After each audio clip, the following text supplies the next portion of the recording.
Hello and welcome to DDOCast episode 365. I'm your host Patrick. This week's screenshot is a nice shot of the marketplace tent taken by me. There is no screenshot of the week this week. We like to talk about Dungeons & Dragons online nearly every weekend. You can watch us through Google Plus Hangouts, YouTube, on the DDO forums, or from our website at DDOCast.com. DDOCast is hosted by Cyberears, the awesome podcast hosting network. Shows are usually available within a few days of recording. The next show will probably be on Sunday, January 11th, and you can stay updated by following us on our social media pages or our website, DDOCast.com, particularly with our calendar. On the podcast this week, we have a continuation of our discussion from last week as we look at the state of the game. But before we do that, a little bit of store news and such things I want to pass along for folks. Bonus days, you can get 10% XP, another 10% if you are VIP, for a total of extra 20%. And that will run through January 4th, so time is running out there. The festival's celebration is still going. Coins will run through January 4th, but you have until January 18th to turn them into the festival jester for nice little goodies and cookies. Store news for the week. Through January 8th, you can get 20% off of Slayer count boosts, Jewels of Fortune, and the Shared Bank, Platinum Bank, and Bag Deposit Box upgrades. You can also get a free Bracelet of Friends with the code FRND31, one per account. Some stuff going on in the DDO community. There is a new episode of DDO Damsels featuring yours truly as a guest, and as well as DDO Players Alliance had their 13th episode. So please do make sure to go listen to those and support them as they are also podcasting. We'd like to see a nice, healthy community of podcasters. So there you go. And with that, we are going to move into our discussion. Please enjoy.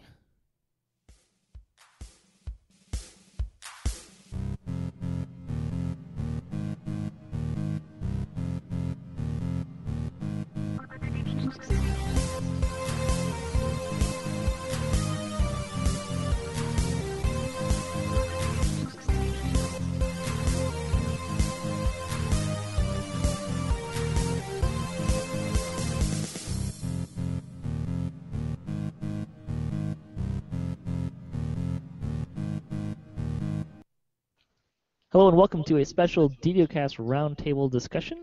This is part 2 of this discussion. This time we're going to be talking more about the state of the game. We were talking about kind of the year in review. Now we're going to talk about where the game is and what our perception of that is. I'm your host, Patrick. We have several guests again this week. Same ones if you're listening last week. But we have Lessah from DDO Cocktail Hour and DDO Damsels. Hey, Patrick. How you doing? Doing just great, thank you very much. We also have Steiner-Davion. Greetings, everybody. At least I'm not last this time. Let's see, we'll go to Propane next. Welcome back, Propane. Hello. Thanks, everyone, for coming. And we also have Voodu of YouTube fame. Hey, everyone. I'm just saying, man, you got so many YouTube videos. When am I getting a segment? When you make a tune on Sarlona. Okay, that was. We'll work on that maybe. We'll talk about that later. Make it happen. Somebody else joined Sarlona. I heard. I wonder who.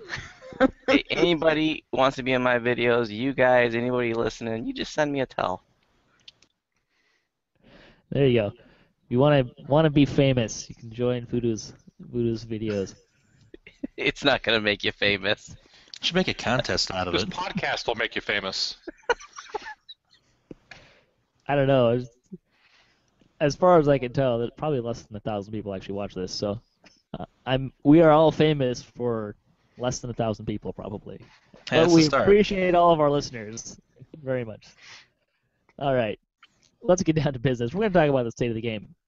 So, guys, I'm just going to say, leading into this, be passionate. We like passion, but let's not be totally mean to each other or to Termite. But we're going to talk about the state of the game, and we're going to be fairly honest and fairly frank about it. And I'm just going to start. We'll got a couple different topics to kind of talk about in terms of the state of the game, and we're just going to start with character balance. How do you guys feel character balance is these days?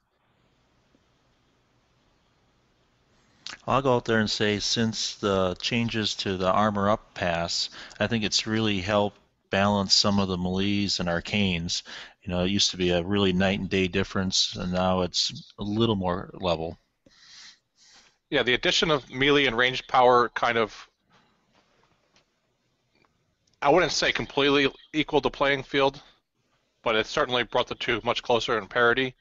And the changes to the armor system with the magical resistance rating has really narrowed the gap to pretty much zero with the evasion and non-evasion builds. Everyone's not wearing robes, so I'm Yep. happy with that. Yep. Everyone's not wearing robes, and not everyone's too monk or too rogue for their evasion. I have to agree with Propane. I love that little more level playing field, and I used to be very bitter of that gap between casters and melee, and now I'm slightly less bitter. So yeah, it's good. Coming from a completely caster perspective, because I don't do melees, I actually just played Divine Disciple for the first time, and wow, I love that.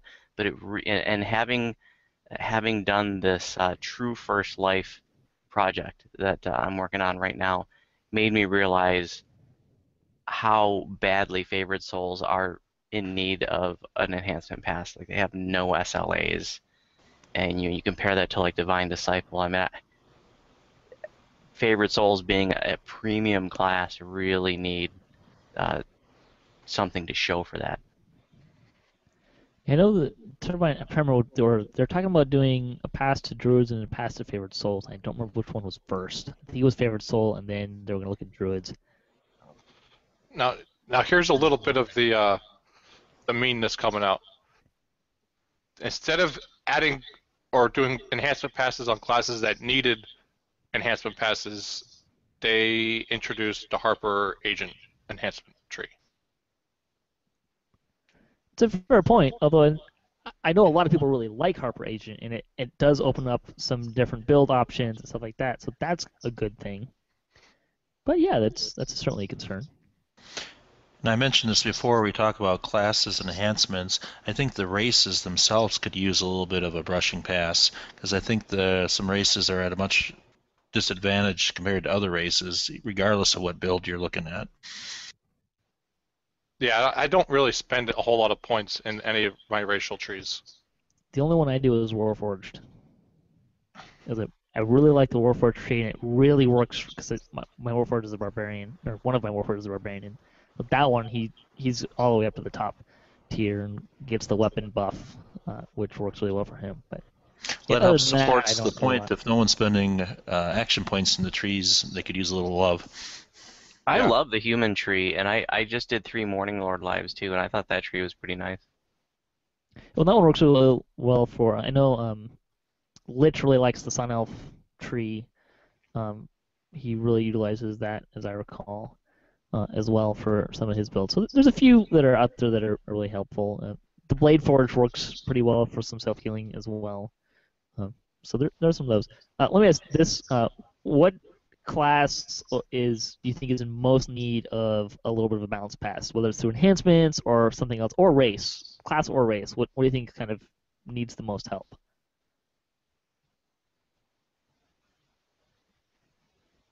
Oh, I think you hit it with the Druid and Favored Souls, but I'd also throw Artificers in there. I'm gonna say Favored Soul. Okay. I have to go with Favorite Soul. They got a lot of mana, and then that's about it. Yeah, I'd probably say favorite soul probably at the top of my list too. 'Cause I think of all my characters, he's the one that least feels effective at what he's trying to do. Now that may be because of building, and I'm totally open to that. Because my first favorite soul attempt at building was terrible, and I re-rolled or did a true reincarnation, but he still feels underpowered. There's some good builds out there. I've glanced at them, but it's hard for me to play the Favorite Soul because the power progression seems so slow, especially compared to a Cleric where you get a couple clickies, you get some extra spells. Yeah, the Favorite Soul just seems to drag and drag on. I think it's fair to point out that for a favorite soul, probably the predominant build you're going to see when you see that symbol is going to be a 12 favored soul.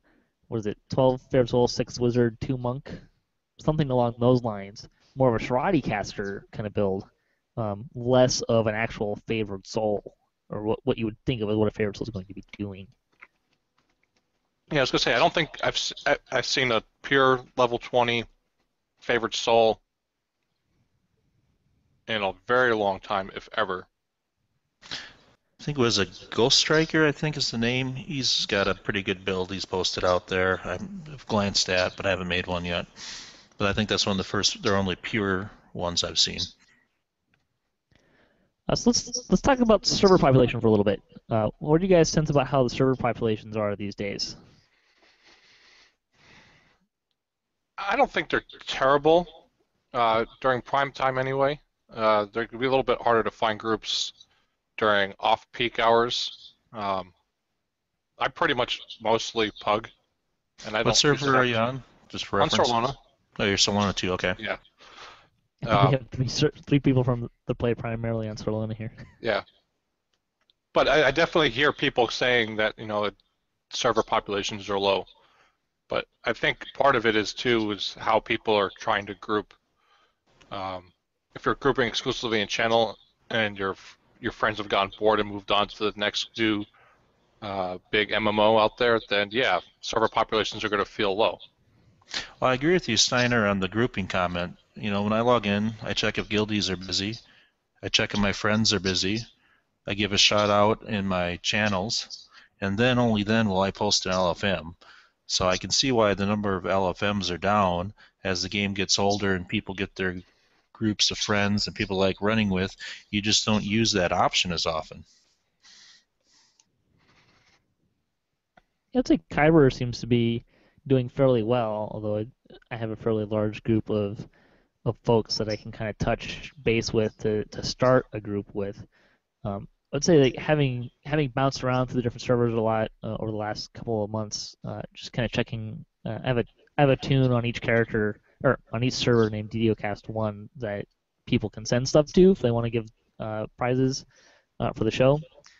And I kind of do a gold roll on each server every week.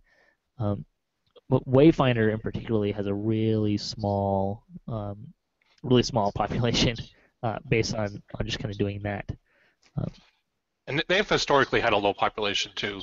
I mean, strictly being an international server, they've had a lot of problems population-wise. Is it still strictly an international server? I wouldn't say strictly, but I mean that's pretty much the only people I know that play on there are other languages, not other than English.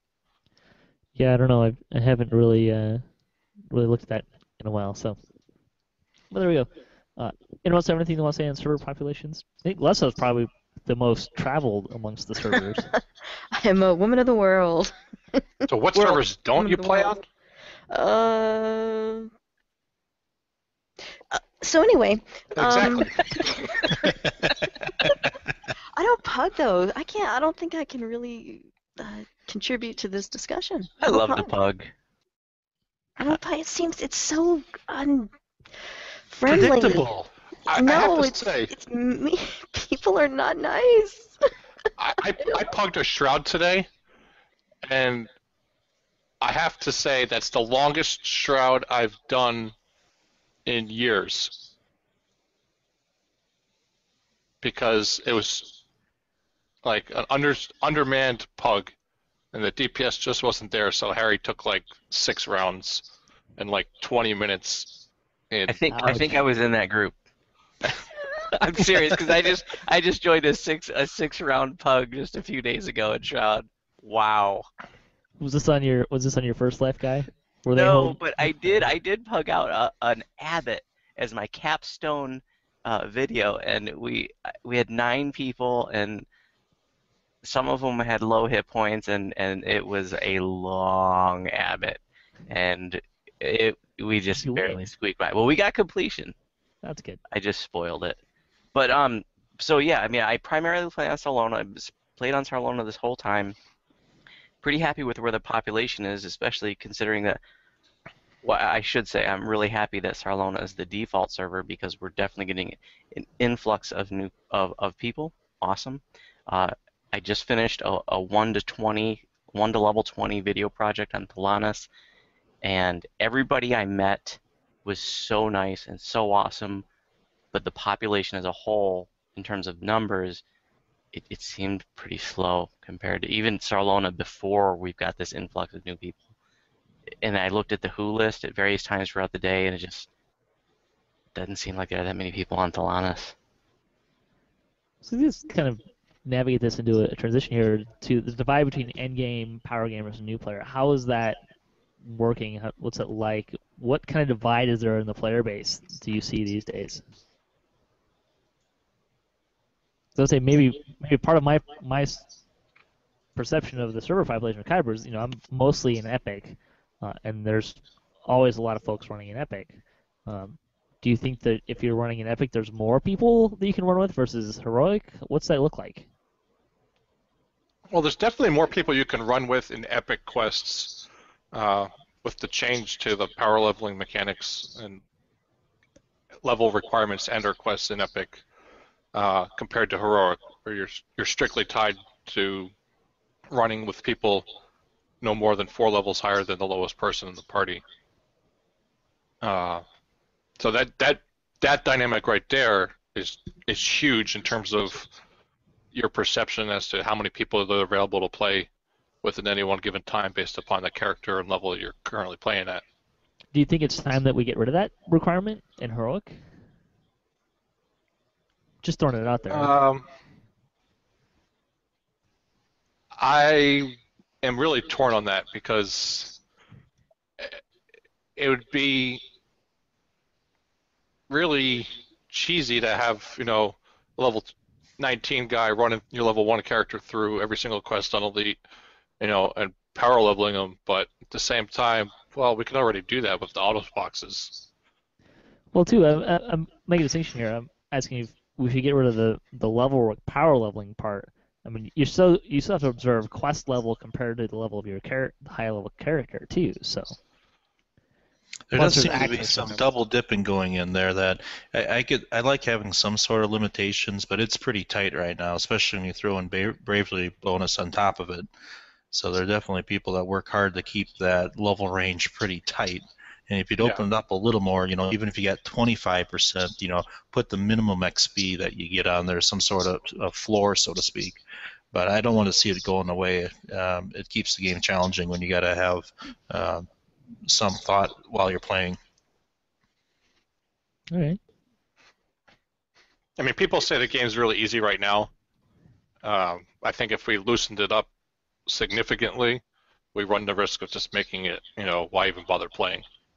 Just press the win button. I know that this is not going to be a very popular opinion, but I kind of don't like that any Epic tune can get into any Epic content.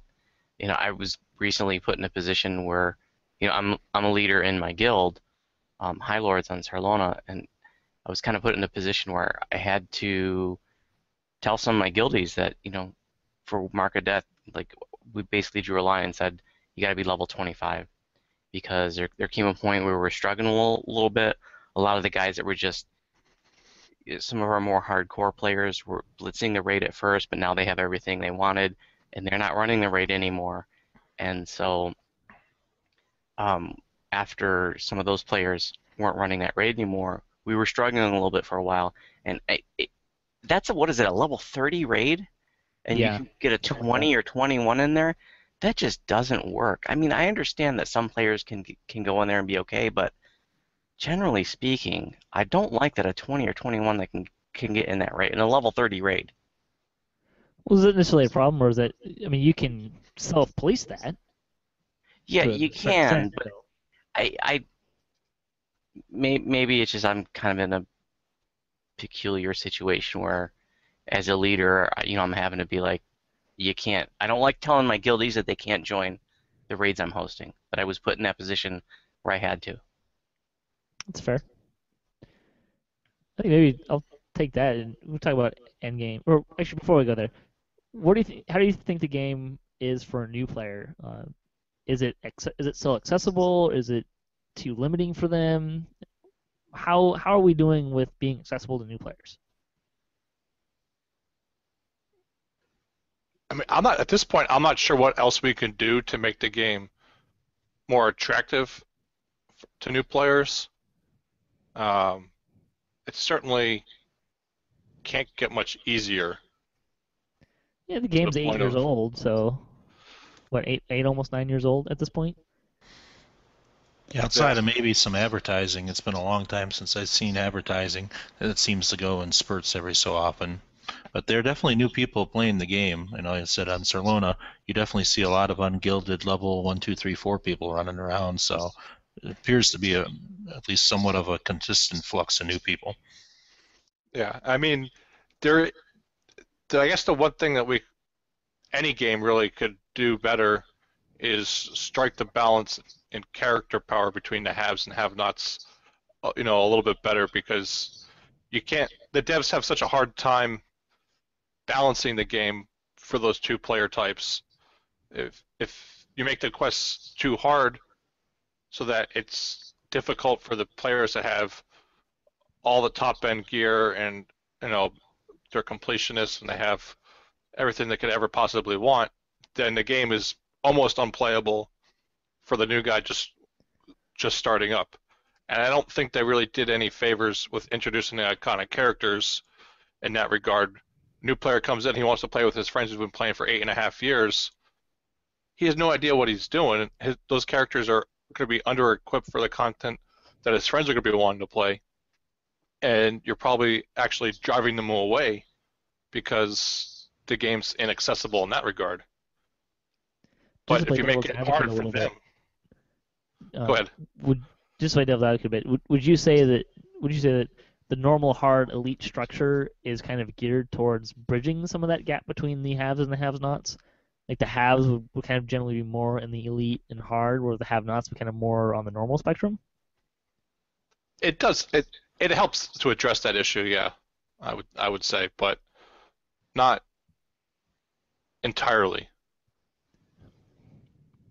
Yeah, we were talking about this earlier. You kind of get into that problem of people are going to run what other people are running, and if everyone else is running the harder stuff, even though they're going to get pulled up into it anyway. So yeah, and people want to play the game to have fun, and it's not fun staring at an LFM that goes unanswered. If they can even find waiting for an LFM to fill. Yeah. Even if they start their own. So let's kind of take that transition into how do you feel about the rating scene these days? Do we like where it's at? What does it even look like? Or even endgame in general? But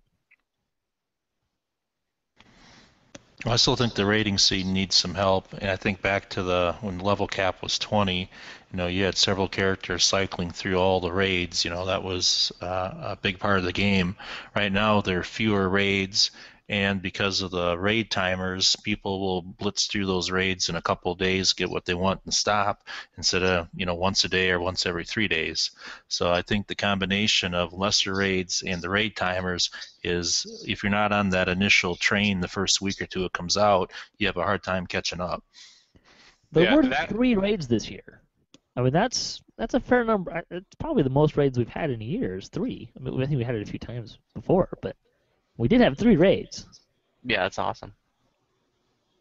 And I think the big problem with the raiding scene isn't so much the end game, though that, like you just said, that raiding scene dies off pretty quickly after its release. But the raiding scene throughout the quest is pretty much non-existent, in my opinion, because either people have already done those raids to death and they have all the gear that they want, for leveling characters, or that you just blow by that quest level pretty quickly.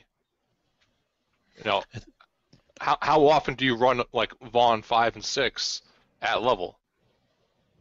Yeah, once a life if you can. Yeah. I mean, you run it and you're already past the level range just from the XP it gives. I think another thing that factors into the end game raid is the number of characters people play. We talked about this earlier that people are running, you don't see people running 10 characters consistently. A lot of people are running 1 or 2. So if you have your 3 new raids and an old raid or 2, you only got 1 or 2 active characters. That's that many less characters going through those raids. Yeah, I have to, I guess, to touch upon that a little bit further. Once they introduced, Reincarnation for like past lives, I think the rating scene started to die off That for that pretty reason. much took a hit out of it right off the bat, and has always Yeah. consistently been a problem. You can't keep your raid counters through reincarnating, so you pretty much are either going to be true reincarnating a lot, or you can do raiding, and it's not a both and thing there. That Right. change alone would make a big difference. If they let you keep your raid timers, you'd run your Reaver Shroud 2 or 3 times per life, and at the end up, you get your 20th reward. Yeah, I want to say I've heard like rumors and whispers in the dark that that may actually be implemented. I don't know where I heard that, but I know we've talked about it several times this fall on the show. I think when I look at the rating in its current form, the biggest disconnect for me is the inconsistency of the drop rates. The 3 new raids had really low drop rates, but even with that, Mark of Death, you run it 20 times, you can get an item. It's fairly predictable. But you look at the Thunderholm and the crafting system, and you need 30 pieces of something that you can get at most without trading. You get at most 1 per run, and that's if you're doing an elite, and you need 30 of them. And that always, at least for me, for having multiple characters, that kind of turns me off on the raid, because it's when am I going to get up to 30 of one thing on one character, let alone all the other characters I have? I think that for me was kind of a turnoff. Compared to Mark of Death, at least I was only going to run it once, and I'd get the item, and I didn't have to worry about this other crafting system that I have to run more than that. Don't forget you get 10 flogs in the 20th list. Yeah, but I mean, I don't know. For me, look at this. If you're gonna run for a raid, for me, 20 completion should guarantee you to get, or at least give you a really, really good chance to get that one thing you want. So if you run 20 raids, you should reasonably have the one thing you want, and you should probably get like 1 or 2 other, like 2 or 3 maybe other things out of it. Whereas in the Thunderholm, you run it 20 times, and at that point you're choosing between maybe getting your 30th flogs, assuming you got 1 per run for the first 20 runs, or you take one of the items. Like, you almost can't rely on getting the items out of the quest just in general. Yeah, look at the disparity between Caught in the Web combinations of heroism and Followed Truth combinations of heroism. Yeah, that's awful. People don't even run Caught in the Web a whole lot, from my experience right now, because either they finally got the items that they needed, back when people were actually running the raids, or they got so fed up with it, they got it from the Raider box. So now there's no need to run the raid except for combinations of heroism. And why bother running Caught in the Web when Follow Truth is a lot easier and a lot more fun, and has a better drop rate and quicker. Yeah. Yeah, if they made that change to Caught in the Web, that would help put some life into that raid. Yeah. Guaranteed 1 plus possibly a second one on. Yeah, I mean, we all agree on that. And look at the success of the Thunderholm raids, and look at the Thunderholm raid, and I think you almost see the same disparity, right? Fire Peaks is probably half the time you can run Fire Peaks in half the time with a Temple Deathworm easily, in my experience, and you get the same drop rate with the flogs out of them, and that always bothered me a little bit. Like, why isn't? I mean, it's the same pack, the same crafting mechanic, and one's twice as long, and so you're essentially getting half the. I mean, they give you a second chest that you can get more scales out of, but it feels like you should be able to have 2 chests to get a flog out of on that one, compared to the other one. Like that disparity in the rating scene is just all out of whack, in my opinion. In the time of getting to the raid, Twins, Fire and Thunderholm Peaks, and Follow Truth, you're there in seconds. You get started and you get it done. All the other ones, it takes you, 20 minutes, especially with the first crew going through. You can, yeah. Yeah. But look at the success of the Shroud. that was a very well thought out raid in terms of effort versus reward. Yeah, better numbers, better drop rate and number ratio, and tradable stuff. So you can Yeah, had a trade nice mix what of you needed. bound versus tradable. Had a beautiful mix. And the fact that the 20th end reward has a guaranteed chance to drop one item that you definitely want, the Essence of Cleansing, makes you want to run that raid 20 times the life, if not more. Yeah, I mean the 20. I like that the 20th end rewards for the Thunderhole ones, and that you know you're going to get what you want. It's just the Phlogiston numbers, and I kind of know why that you need to have a higher Phlogiston number, but it just seems too high for me. I would expect that if I'm going to run Temple of Deathworm 20 times, I should reasonably expect to pull one item and have my Thunder Weapon crafted at that point, not having to choose between the two by the time I get to 20. So, let's move on from raids and talk more about reincarnating and how that scene is looking these days.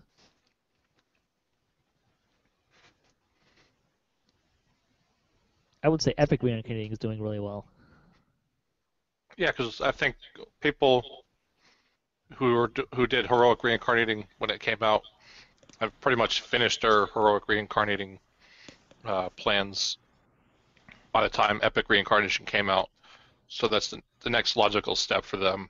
Well, the thing with Epic Reincarnating too is you do it in Epic Reincarnation, and you can still run with all your friends who are doing Epic content.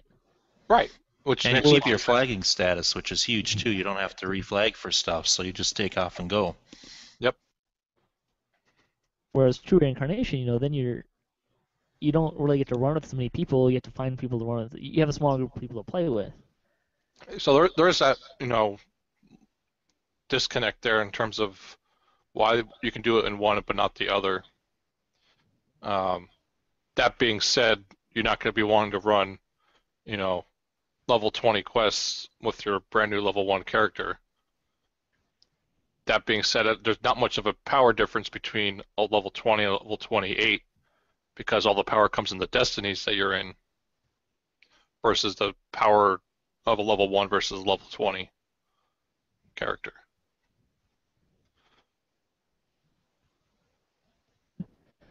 Seems like that's about what you want to say on that. Let's get Lessah back in the conversation here. Let's talk about the community. So this is just, I'm just going to run through a bunch of stuff here. This is where we're at with, there's some stuff that's going on in the DDO community right now. There's the Players Council, DDO, this is all new stuff this year. Players Council, DDO Central, DDO Players News, the DDO Twitch channel has on it, this may not be a complete list. This is a list I grabbed probably like 3 weeks ago, maybe even 4. But there's the DDO Damsels, Shadowpalooza, Weekly Wednesday, the Fall Fling, formerly the Summer Fling, Minion Monday, DDO with C. Morigu, Grizzlies Grind, the DDO guys, Saturday night, Raid night, and then there's like several other things with that one just in general. I can't read my own notes of what I did there, but so that's just on the official Twitch stream, and that's all within the last 3 months. Yeah, Voodu, that's all pretty new for most of it, with the exception of a couple of items. Twitching is pretty new, at least that big. Voodu's got a several video series going on, which is also new. DDO Gamer, Jeff Hanna's still blogging, although I think I don't know if it's not showing up or I haven't been paying close enough attention, but it doesn't seem like very many other people are posting on his site that were. Ludwig posts a few times a month. Cocktail Hour is sort of going still. They just had a new episode, but it's still kind of going. RDDO is still there, and of course DDOcast is still around. But that's just a quick rundown of what's going on in the community, and a lot of that stuff is new. There's a lot of new stuff there. Yeah, there's a lot of energy in the community in terms of outlets, player-created outlets, whether it's Twitch streaming, new podcasts, new websites, fan sites and stuff. I mean, I don't think we've ever had this much activity, and these things are going strong. Over the years, there have been a few other things that have tried to pop up and have lasted for like 1 or 2, and then never to be heard from again. I think that we're up to. I think other than Friday night, there's a Twitch, something on the Twitch channel every day, a week, which is amazing. Every day and at different times of the day, Patrick. Say what you want about server population and about a big gap between new players versus veteran players. We have the best community out there. Okay, I can't say the best because I don't have experience with every single community out there. We have Oh, one you of the can say the best best. communities out there. I can just make that Lessah broad in our claim. community. No, What and other MMO has Lessah in We their have a great, strong community. That's one of the best things about this game. Um, you said a lot. That was a pretty good list you put out there, and you said a lot of really good things. I want to touch on it really quickly. If you want a great perspective from a new player's point of view, go and listen to the DDO Players News, because those guys have been playing Lotro for a long time, and they switched over and started playing DDO, and their perspective is fresh and fun, and they don't find the game too easy at all. I think They're one of them's playing permadeath too. Yes, one of them is playing permadeath, and he keeps dying. We can't even make poor guy can't even make it to level 4. I can't be everywhere at once, man. I can't help everybody. I gotta pick my battles. But but that's one of my favorite guilty pleasures, along with the Voodoo Spice video series. Thank you, Voodoo Spice, because as much crap as I've talked about you in these last 2 podcasts, I've really gone to school, especially on your druid. I didn't know anything about what I was doing, and now I feel like I do. You've been talking crap about me? I Now I'm gonna have. have You to go didn't know listen to him. You didn't. Jeez, oh, jeez. I wouldn't say. Anyway, all I hear when Lessah talks is. Oh Lessah man, talks, and I the thought you just laughed DDO the whole stream. time. That's true, I do. And the DDO stream is just absolutely brilliant. Big kudos to I think it was Jerry who came up with that concept. Who kind of it's one-stop shopping if you want to see all these different play styles and see what we're doing, and hopefully somebody gets inspired and they want to come, they want to come and join us. And we're playing at all hours of the day. We're twitching at all hours of the day. And if that's not even good enough, all that stuff is archived to YouTube, so you can go watch it later if you miss it. Yep. Watch any one of the damsels' quests on the DDO stream, and you'll see that anybody can do it. Anybody can do it. Anybody can just watch a Voodoo Spice video and then go out and do it. If Lessah can do it, anybody could do it. I should note too that and a couple of things like RDDO is a conglomeration of a couple of blogs or a couple of different blogs are kind of feeding into that. This doesn't include some people that are twitching on their own outside of the official channel. I think you look at the Fall of Flame, there's like five or six people. Twitching. Don't forget the DDO Wiki people. Those guys are doing an amazing job as well. Yeah, DDO Wiki. I did kind of forget that one. Although it has a slightly different vibe going, but it's still very, very much a community-based thing of building information from the community. It's a little less of kind of the socially aspect community-wise, but still a very, very integral part of our community as well. And Ron's character planner, that team, no longer run by Ron, but those folks are still plugging away and making a very useful product. Your DDO, I think, is another one I didn't mention that I think is still kind of it was kind of up and down this year, but I think he's kind of more or less back. So there's that as well. I mean, just DDOcast we're on 360 mid-60s episodes, 365 at this point. Do the math, 50 episodes a year. That's several years just right there. Cocktail Hours at episode 77, which has been less frequent, but still, what would you say, Lessah? You guys have you've been around for 3, 4, 5 3 years. 3 years? No, well, Cocktail Hour has been running for about 4 years. Yeah, I want to say. It's So been a the- while. I'm just going to throw Lessah and Samus under the bus. Oh, great. If you guys want to hear more Cocktail Hours, just send them an email. You have to send me an email. I am contractually obligated to do a Yeah. show whenever I get an email. That is 100% true. But lately, we just hadn't been able to merge our schedules, and I wanted to kind of do something different, which is where the Damsels of DDO came around, and I'm having a great time doing that. So, you're welcome to subscribe to my YouTube channel, Steiner. You could be the first subscriber, and you can watch. What? I thought some you What kind of Damsels. subscribed to YouTube that. channel? What YouTube channel? I'm done with you. I'm looking for it right now. I'm done with you. You are cut off. Lessah, active 2 months ago, 12 videos. Is that you? Probably. Wait, hold on. Oh, I found it. Lessah Izamora. There we go. Subscribed. There's a lot of stuff going on in the community. I'd say we can all agree that the community is as much as the servers feel a little slow and everything like that, the community as a whole really feels vibrant. There's a lot of stuff going on. We got 3.5 podcasts that are going regularly. So that's, we're feeling pretty good in that respects. In January, I'll be posting my 100th video, and I'm not stopping until I have a video of every damn quest in the game. Yeehaw! Are you doing like So Carbine, keep coming up with a lot of quests. Don't let them stop. Are you doing more walkthrough-y kind of videos, or just a video of you running through every quest? All of my videos, pretty much all of my videos are narrated, and they're full of tips, and they're not necessarily formal walkthroughs, but a lot of them are, like here's how to do the quest and blah blah blah blah. Including the challenges in those as well? I only have one challenge posted. I just did another challenge. I'm gonna post that soon. Cool.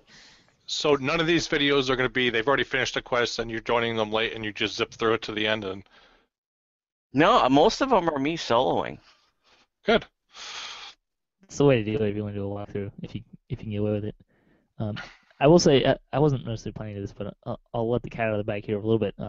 Next year, I've been doing some walkthroughs this year. I'm kind of going to go away from doing that next year, mostly because it didn't really, it was a little bit more work heavy in terms of editing and stuff like that. But mostly because I want to put something else in. Next year, I'm going to start doing DDO debates. So I'm going to get like three guests on, and I'm going to give them questions, and they're just going to debate, and then I'm going to award XP points, and we'll have an arbitrary winner at the end, decided by mostly myself. So you have that to look forward to next year. A lot of the questions that some listeners have submitted are very much along the lines of they should have a little bit more back and forth as opposed to just us answering questions. We're going to get a more lively debate going on some of them because there's a lot more opinions based on them. The points will matter and it won't quite be made up. So it's not going to be like the Guild Feud. Hey, I did not make any of that stuff up. I asked people a lot of questions. There'll probably be another Guild Feud next year. It may not be until at least March, but I do plan on. That was very well received as well, so there should be another Guild Feud episode in the future. And I will also say that I have been working with Jerry to try and get an Ask the Devs, another Ask the Devs or 2 episodes out as well. We're just kind of trying to figure out when we can make that happen. Since we're on opposite coasts, time-wise, it kind of makes it a little bit challenging. Dude, when I saw the response, like the responses to those questions, like summed up, it just made me realize how much I exist in the margins of the DDO community. Because none of my answers were at the top. I have to say, listening to the Guild Feud, I was like, come on, Lessah, come on, Samus, these people like coming up with the dumbest answers, and they're like repeating themselves. I'm like, come on, come up with a better answer than that. And then I hear like, It's And off my list forever. but then you guys would get like the obvious one, and then I hear it's like, yep, that's 1 point. Yeah, it was a fun experiment. Joke. It really was, but there were some interesting answers all the way around. Although I think the answer that I thought was most humorous though didn't come from Less's team. It came from the other team. It's like, name a beautiful place in DDO. Hell. That was pretty funny. Anyways, so let's get back to the game a little bit more. And this will probably be a little less kind. How are we doing in terms of bugs in the game? Well, we would know better if we had an accurate list of known issues and known bugs. The known issues list is fairly accurate, and that what's on there is broken.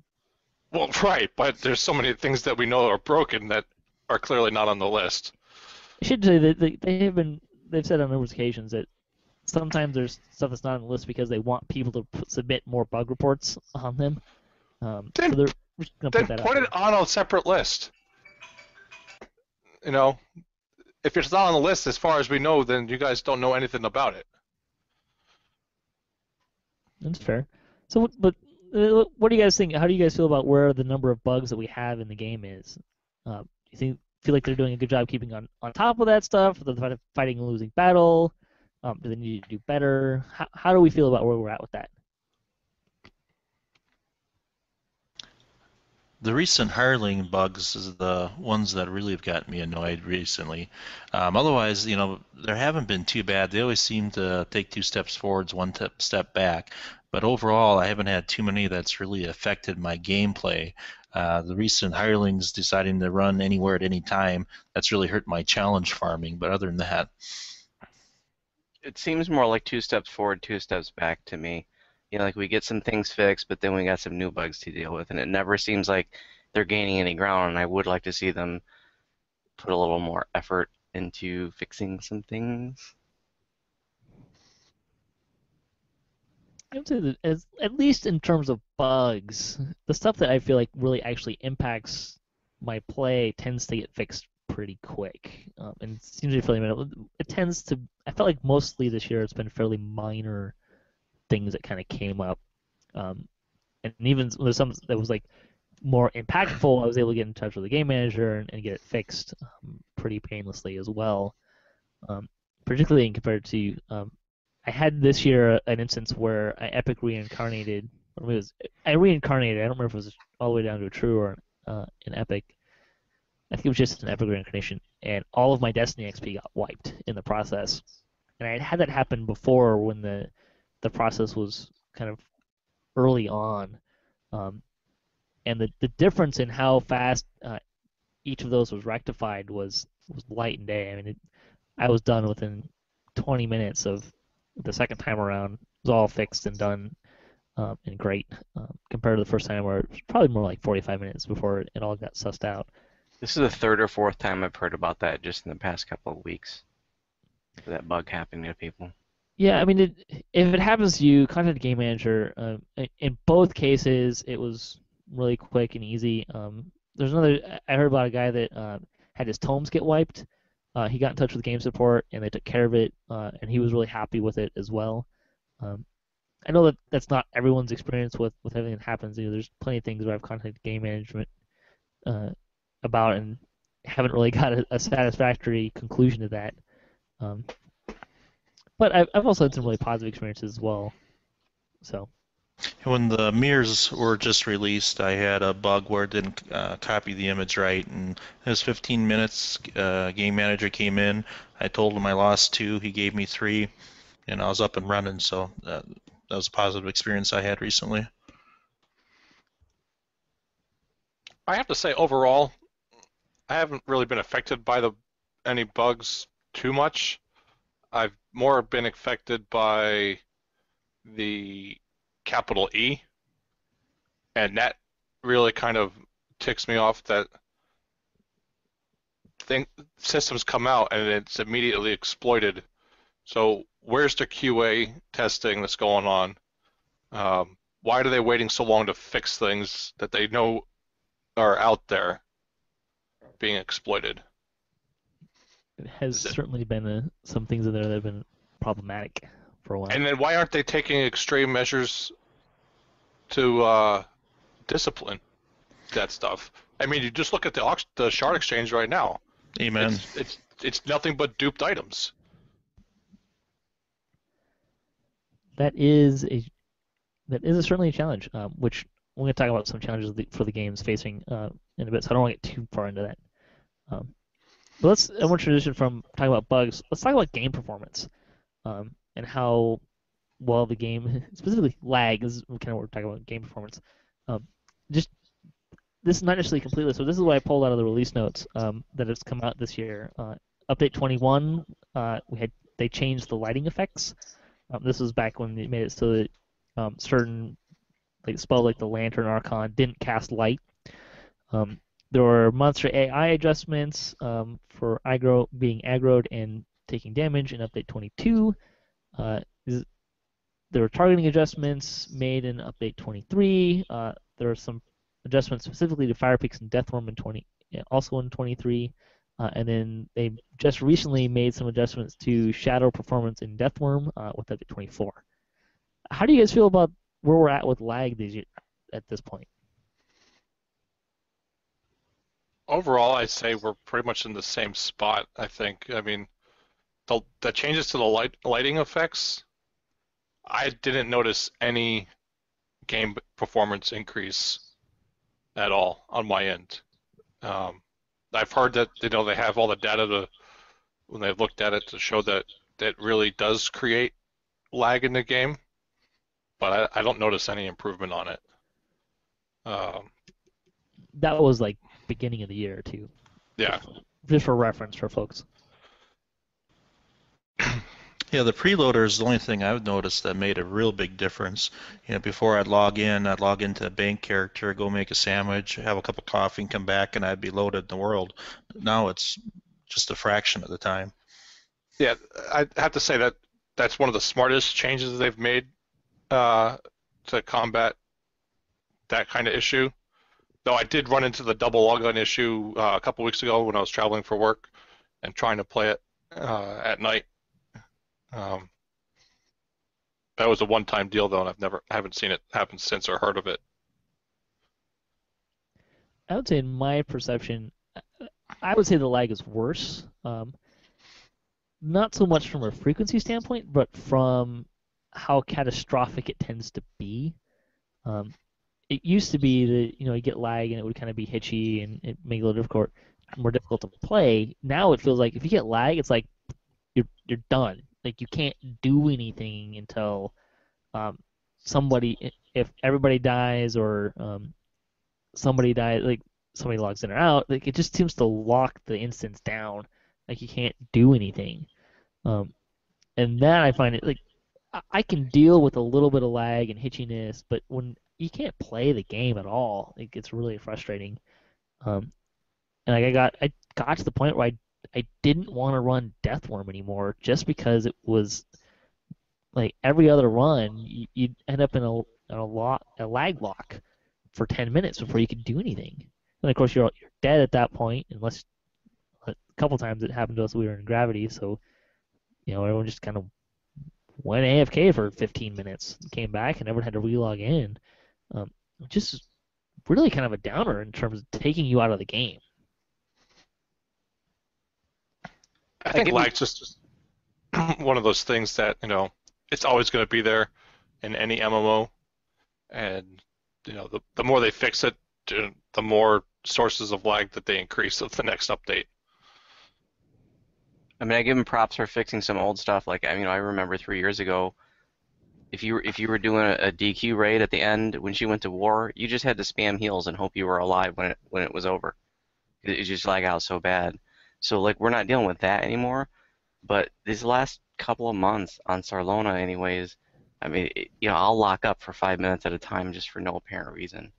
And other my guildies are reporting the same kind of thing. Also, from performance issue standpoint, there are some really aggravating things. Like I was doing some crafting today, and I ran out of one of the ingredients, okay, and so I went and I bought 100 dusts of disjunction, and the bag is pulling one of them in at a time at about 1 second per dust. So I'm locked up for like a couple of minutes while my bag is trying to pull all these dusts of disjunction into it, and that's just there's no reason for that. That is one place that's laggy for me is the crafting hall. When you throw something in to deconstruct and pull the lever, I mean, it just stops. That's probably the laggiest portion I see of the game by far. It's just in that little area. Well, it's also the way that the bags sort of calculate bringing things into them too. That's a huge issue as well. Yeah, I think just for me in terms of like, how much does it take me out of playing and enjoying the game? And a little bit of hitchiness off and on. Yeah, I used to when I was first started playing, I was playing on a computer that had some problems in of itself, so I kind of learned to deal with some of that stuff. But like when you can't do anything for a couple minutes at a time. Not only is it just it's frustrating, but it takes you out of the game. Like, okay, I can't do this, so what else? Like, okay, let's start looking at something on the internet. Look at some sports stuff or news or go make food. I mean, geez, when you get to the point where it's like, okay, well, I'm gonna go start dinner because I don't know how long this is gonna take.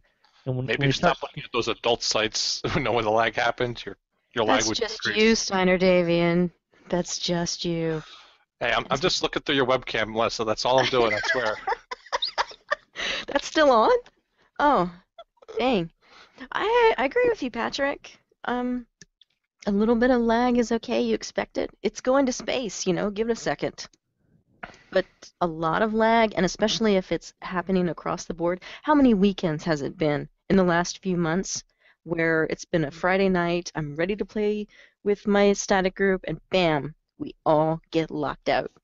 Or you log out and nobody can log back in. It seems like it's happening more than in previous years, from my perspective. I don't like it, but this is the game that we're playing. I could always go play something else. Like Minecraft. I like Well, that. I think I want to kind of transition from here into like what are some of the challenges they're facing in the game. And I think for me, I want to enjoy the game, and if I'm not enjoying the game, why am I playing the game? And hopefully I'm enjoying the game more than I'm enjoying doing something else. That's why I'm going to play it. And the lag is getting when it's lag lock.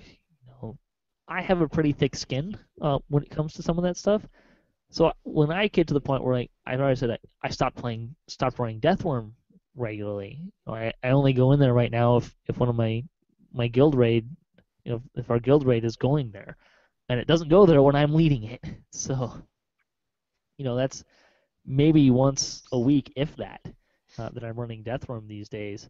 There's been times even in the last probably twice in the last week even I just got to the point like I'm done, logged off and went and did something else. Now part of that's because I happen to be revisiting a game that I really enjoyed playing.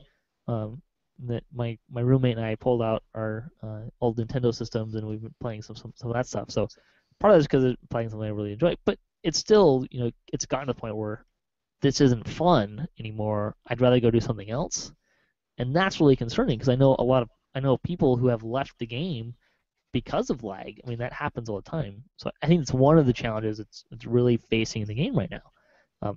Anything else you guys think is really kind of challenging or for the game at this point? Duping. I mean, there's no question about it. Right after the playability due to lag, it's the ruining of the game experience by the sheer volume of duped items in the game. As I said earlier, if you just look at the shard exchange, particularly in the ingredients and the augments section, it's nothing but duped items. I mean, it's blatant. There's pages of 1,000 scales, 10,000 of Thunder Forged ingots, stacks of hundreds of shroud ingredients, stacks of hundreds of augments. Take your pick.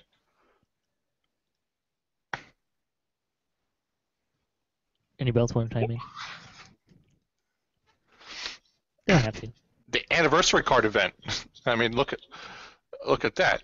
You know, they've Yeah, and that's going to have ramifications for years and years.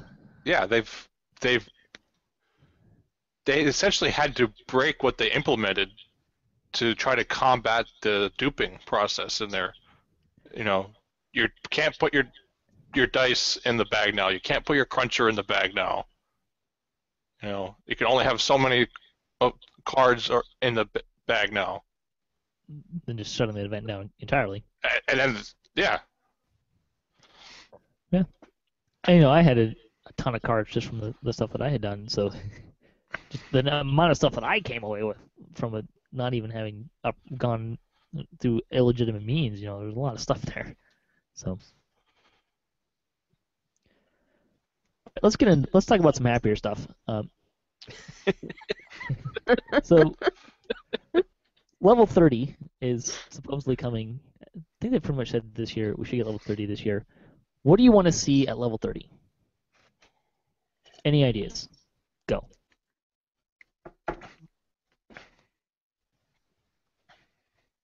I honestly Anybody don't at know. all? Back to the way that they were when they came out. Character level 30, not. Level 30 takes you back to the beginning. Cobalt Island. I want Cobalt Island at level 30. I want to see Epic Waterworks at level I 30. was just gonna say Epic Waterworks. And it should I mean, be crazy hard. I've run that quest so many times now. I literally could probably run that in my sleep. On Elite, you know, on a squishy character, just fine. I like a little bit of challenge in there. But honestly, I really don't know what I want at level 30. I'm not even sure I know what I would want if the game were to go past level 30.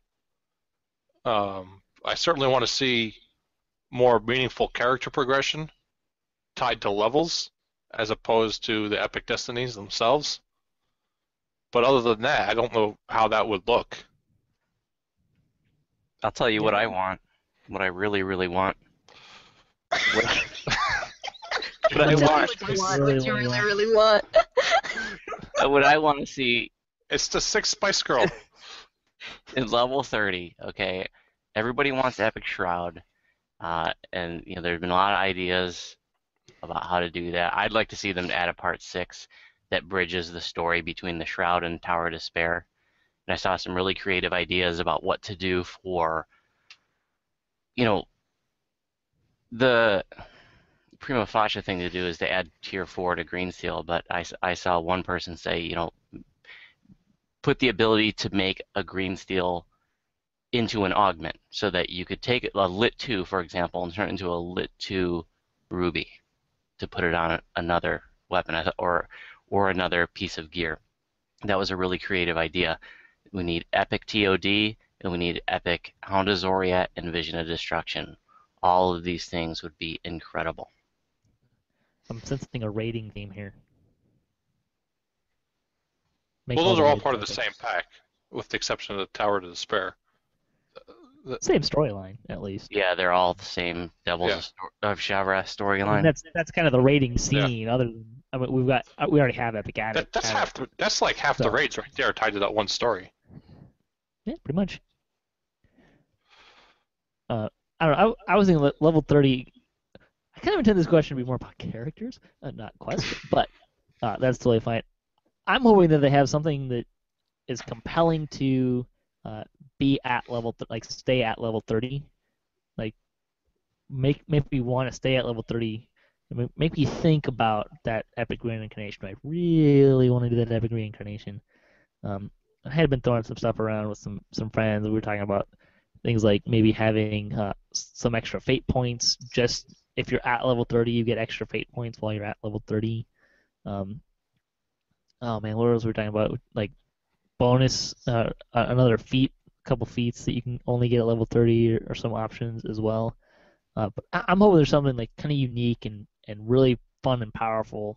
Not too powerful, but fun to be at level 30 that kind of really kind of entice you to stay there.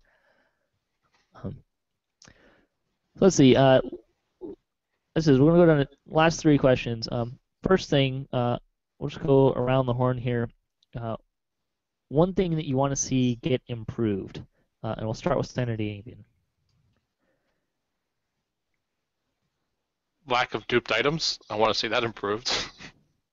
So fixing duping, okay? Yep. That's fine.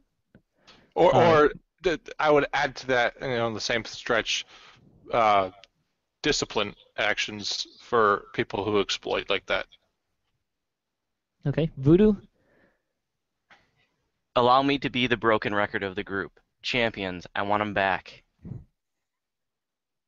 All right, you want more champions. Lessah, what would you like to see get improved? I would like to see high-level crafting get a little bit of love. Seems like at the high levels, crafting isn't as useful as it is at the low levels. I'd like to be rewarded for being a high-level crafter. You're talking about Canis crafting, right? Yes, Yes. talking about crafting. No, totally agree with you. Yeah, that's a good point. The crafting system really drops off in usefulness pretty quickly. And it just, particularly since the sheer volume of crafting you have to do to get up to those high levels, your return on your investment is, what, practically zero? Propane, what's one thing you want to see get improved over the next year? I'm going to have to jump on the crafting bandwagon. I'm one of those guys who tossed everything in the mixer for the last year. I'm at 150 making stuff for myself and my guildies and want to take that to the next level. I'm going to say raiding. I want to see the raiding scene get some love, not just from the standpoint of more raids. I want there to be more of a compelling reason for people to keep raiding. Extend the lifespan of a raid, not just by making the drop rate stupidly low. Like throwing a carrot there that make people want to run raids. 20th end rewards, giving a big XP gem that you can use later, or a big XP boost, or something like along the lines of a bigger saga reward, counters lasting through reincarnations. I just want to see the raiding scene get some love in terms of lifespan. Put new loot in the old raids. The problem with that is then you have the same problem, right? You just kind of run it until you get all the loot. Like, I want to see people that are done getting their loot have a compelling reason to keep raiding. Should they make some of those raids more accessible? Particularly raids that are run less often, like say the Titan. I don't think that. Here's the thing. In terms of accessibility for the raids, I think the raids, in terms of flagging, are plenty accessible. Titan only takes 3 quests. They may not be the easiest quests in the world to get to, but there's ways around it. You only take 3 quests to flag for that. The reason why people don't run it is because there's no compelling reason to run it. Right? That's the thing. They're not compelled to run it. People look at raids. The only thing they're running raids for is to get the items. Once they get the items, they're done. Some people will help other people, particularly in their guild or friends, run the raid, and that's great. But I think if you really want to see the lifespan of raids really get extended, is you need some reason to keep running the raid, right? It's just like we have there's a compelling reason to keep doing sagas, right? You get a big boost of XP, and that's great. So I'd like to see something that compels people to keep running raids. Raid saga. A lot of people have been talking about that. Yeah, I've been saying for a couple months now. His 20th end reward list had more of some saga options. A big XP boost or something that was comparable to the amount of time you're sinking into them. Little crafty bits that you get from any epic raid that you can turn in for things like that you can get from a saga or any number of things. Not that I'm a huge fan of adding more crafting bits into the game, but I want to see people have a compelling reason to run raids, even after they have all the items that the items from them. What are other things you could do to get people to run raids? That's what I want to see, a longer lifespan of a raid. All right, second question, and we'll go in reverse order. What is one thing you're looking forward to, Propane, for next year? Well, the new Elemental Temple of Evil. I enjoyed the Haunted Hall so well. I'm like, oh, I can't wait to see something new and shiny that's completely white sheet, brand new, not epified, something we've had before. Lessah. Oh, I'm looking forward to raiding with my permadeath guild. They finally said, "Hey, look at this! There's a bunch of new raids out there. Maybe we should think about doing those." So, you know, we're gonna start raiding more. I'm looking forward to it. Rating is permadeath. That sounds a little scary. It is very scary. Let's see. I forgot the order I went in. So I'm going to say Steiner-Davion. Oh, hey. I'd say number one, the possibility of running with Lessah on Solana, followed closely by the She's Temple not of going to run Element with you Evil. anymore. I think you buried that hat. You dug yourself in a hole there. Just a name change. I don't have to use voice chat. Voodu. I'm gonna say enhancement passes to favorite soul and druid. I mean, druid's my favorite, and favorite soul is one of my favorites, and it desperately needs it. It'll be fun to see. I think I'm going to second that. I like character building options. I mean, that's why I have a lot of alts, because I like them using to the characters, so I'm looking forward to see what they do with that, particularly with druid forms. I would love to see people running around in bear form and have that be more viable. That would be kind of a fun little thing with that as well.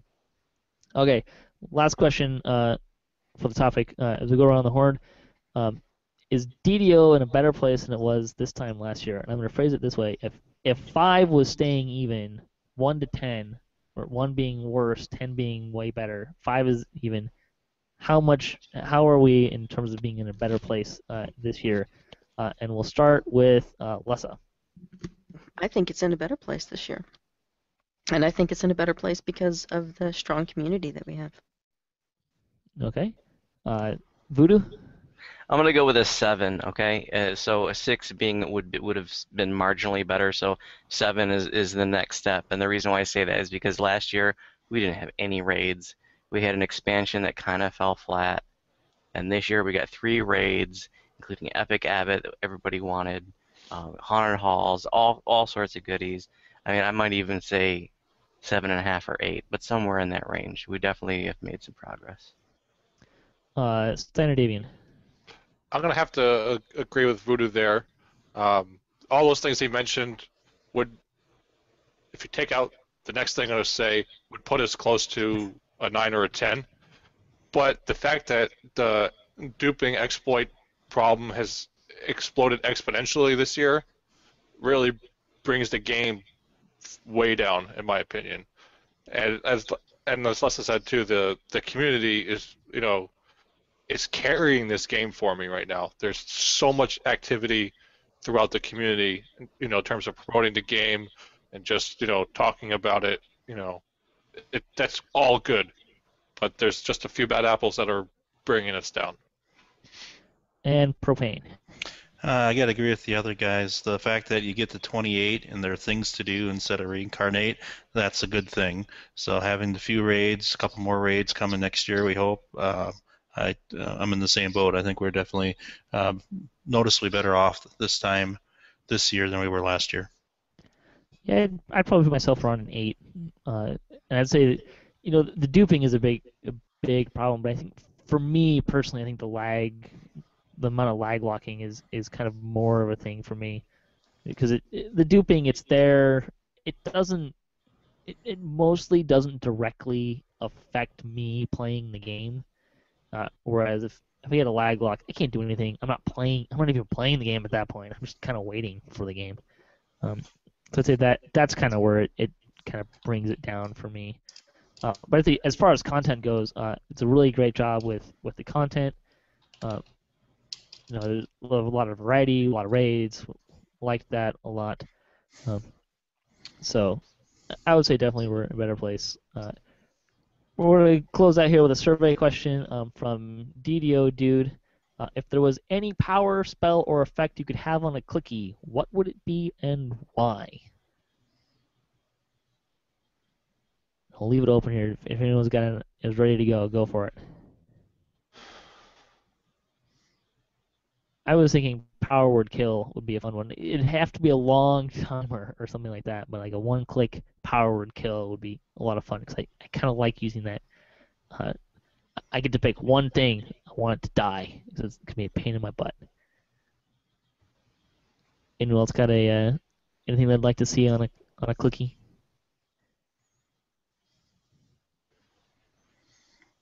I know. I'd want to say like incorporeality, so I could like pass through some really tricky walls or traps. I'd like to see a many shot clicky. I'd love to be on your fighter and pull out that bow and hit that many shot. You can. It's called being a ranger. Anyone see any champions with many shot yet? No, but I did Don't notice. give the devs any ideas. I was in Thor today, and there was a detrimental effects on the monster that was a T effect, or a monster had a T effect. It was, I think, from Colors of the Queen from me, but it was kind of funny. I had that moment of, did that monster use T? that little brief hesitant like, can they use T now? That would be scary. Anyways, see, Lessah or Voodu? Yeah, I'd like. Oh, sorry, Voodu, go ahead. I'm gonna go with like a haste boost clicky, like a barbarian has the haste, they're super fast running. I'd love to see a clicky that let me do that on my other tunes. I want a champion clicky. If they're so awesome, I want to be one. Nice. Bring it. Damn it. Get a random buff. It has to have the crown. The crown itself might be worth Of course. I want the Burger King crown and everything. You want that as a cosmetic, don't you? And as the real thing, yes. I hate the Tiaras. crown. Yeah, it's gonna look kind of tacky. And I'd rather they blow it or need to something. replace that with something else. Yeah, I would not be sad if that happened. Yeah, that although- crown is no different than looking for ham or looking for broccoli. They're looking for a crown, apparently. It's probably the same tech, actually. Or looking for LFB. That's broccoli. LFBK, looking for Burger King is what they're doing. All right. Anything you guys want to throw out here before we close the show out here? All right, I'm gonna say special thanks to all these guys for hanging out with me tonight and doing. We just recorded 2 shows back to back. You guys are welcome. Merry Christmas, Happy Holidays, and all of that fun stuff. Thanks for listening to the show, and thanks for the other folks that contribute to DDOCast. Look forward to working with those guys next year, especially as we roll out DDO debates. That should be a lot of fun. If you have any questions you'd like to see us debate, leave us a comment anywhere you can leave a comment for us, or send me an email at ddocast.com or ddocast@gmail.com. Thanks also to Turbine and Wizards and to Cyber Ears for hosting the podcast. You can hit us up at ddocast.com for show notes, calendar, previous shows, swag, and other fun stuff. If you'd like to be a part of the show or you just want to say hi, send us some tips, send us some questions, send us some ideas for topics, anything you want. If you want to hear us talk about, let us know, ddocast@gmail.com. You can find us on social media and follow us for the latest cast updates as well. Closing tip for the week, always keep games in perspective and be nice to the other humans playing with you. Indeed. Until next time, may all your attack rolls, kits, all your chests, love are appropriate, have fun, and don't forget to enjoy the next year in DDO. Thanks a lot, guys.